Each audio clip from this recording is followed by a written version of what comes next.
I can confirm that there was a more serious incident at Manus Island Processing Centre last night which involved further perimeter breaches.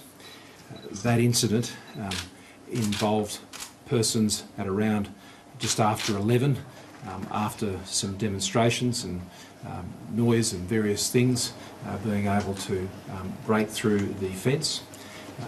The incident ran to around 2 p.m. Their time early this morning. At 2 a.m. and at 3 a.m. this morning, order was completely restored to the centre. As I noted in my statement, I refer to the statement that was issued earlier this morning, which goes through some of the key details of the incident as we knew it at that time.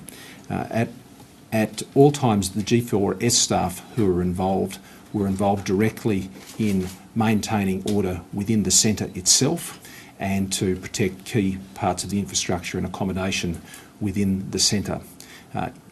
The security situation outside the centre was the domain of the PNG police. Now, I want to come specifically to the matters of the injuries of those involved, because there are some very serious issues there that it is my great regret to report. There were 77 persons who received treatment since early this morning. 40 of those have since been discharged. 22 suffered minor injuries and are also still receiving treatment. There were 13 serious injuries. There was one critical injury, and there is one person who is deceased. The deceased person involved a head injury, and that person passed away on transfer to the Lorengau Hospital. The injury was sustained outside the centre. The critical injury involves a probable basal skull fracture, and that person is being medevaced to Australia. There is a serious injury to one transferee, which involves a gunshot wound to the buttock, and that person will also be transferred to Australia, I understand, for treatment for their injuries. An air ambulance is already on its way to Manus, and a second air ambulance has been arranged and will depart later today from Port Moresby. The gunshot wound occurred also outside the centre itself, and I note that there was reports of a gun being fired at around 1 a.m. this morning. There were no other reports that we're of any gunshot wounds, or certainly any other reports of gunshots being fired or heard that we are aware of at this time. I also want to stress that the actions taken by our people there overnight showed a great deal of courage, showed a great deal of strength and a great deal of application and determination to maintain a situation which was very tense and very stressful.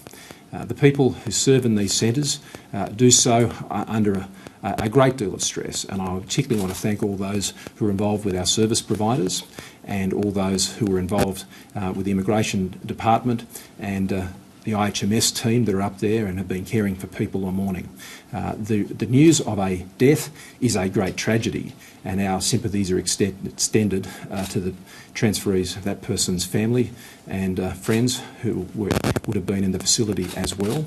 This is a tragedy, but this was a very dangerous situation where people decided to protest in a very violent way and to take themselves outside the centre and place themselves at great risk. In those situations, our security people need to undertake the task that they need to undertake to restore the facility to a place of safety, and equally those who are maintaining the safety of the environment outside the centre need to use their powers and various accoutrements that they have available to them in order to restore order in the way that is provided for under PNG law. And so this is a very distressing situation, but it is not a situation, sadly, that was not anticipated. The government has been taking steps over recent weeks to increase our security presence at that centre. The government has learnt the lessons from previous attempts to take down centres on Nauru, which were very successful, where those centres were completely destroyed. On this occasion, the centre has not been destroyed. The centre will be able to resume operations as it has this morning. Breakfast has been served. I should also note that the vast majority of transferees in that facility did not participate in that protest last night on that disturbance. They were removed for their safety to the Oval just down the road, and non-essential staff from who are running the centre were also evacuated prior to things escalating last night. So this is a very unfortunate incident. This is a very tragic incident, at least in one case. What the government will be doing today and over the course of the days that follow is we will update information as it becomes available to us, and we can confirm that information.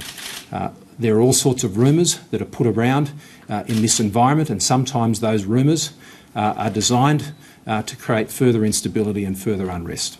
The government won't be entertaining those. We'll be seeking to provide the correct information once that information can be confirmed. So again, I want to thank the staff that have been hard at work trying to protect people overnight and trying to save people's lives overnight. I want to thank the PNG government for their cooperation, who were part of the command centre last night in handling this very difficult situation. I have been in contact with our High Commissioner there this morning. I have also put in a call to the Immigration Minister for Papua New Guinea, and I expect to be speaking with him later today about all of these matters. I have also, before this press conference, contacted the opposition spokesperson on immigration to brief him on these issues as well, and will continue to do that over the course of the day. The government understands that there will be those who will seek to take down our policies, to take down our processing centres, to try and destroy the regime we have put in place to deal with this very difficult issue of illegal arrivals to Australia. What they will find is a government that has a very strong resolve to continue with these policies and to resist any effort to do just that. In this case, this incident has had tragic outcome, and that is not an outcome we wish to see repeated in any way, shape or form, and the appropriate investigations and inquiries will be launched into those matters. But it is very important that in our centres that we provide the support that is necessary to ensure these places are safe, that they are secure, where people are appropriately cared for. They will have frustrations about being in a centre they don't wish to be in because they wanted a very different outcome of being in either Manus Island or Nauru for that matter. But that is the situation in which they find themselves. Their claims will be processed there according to the policies that have been put in place, and we will continue to manage this issue going forward in the way that we have.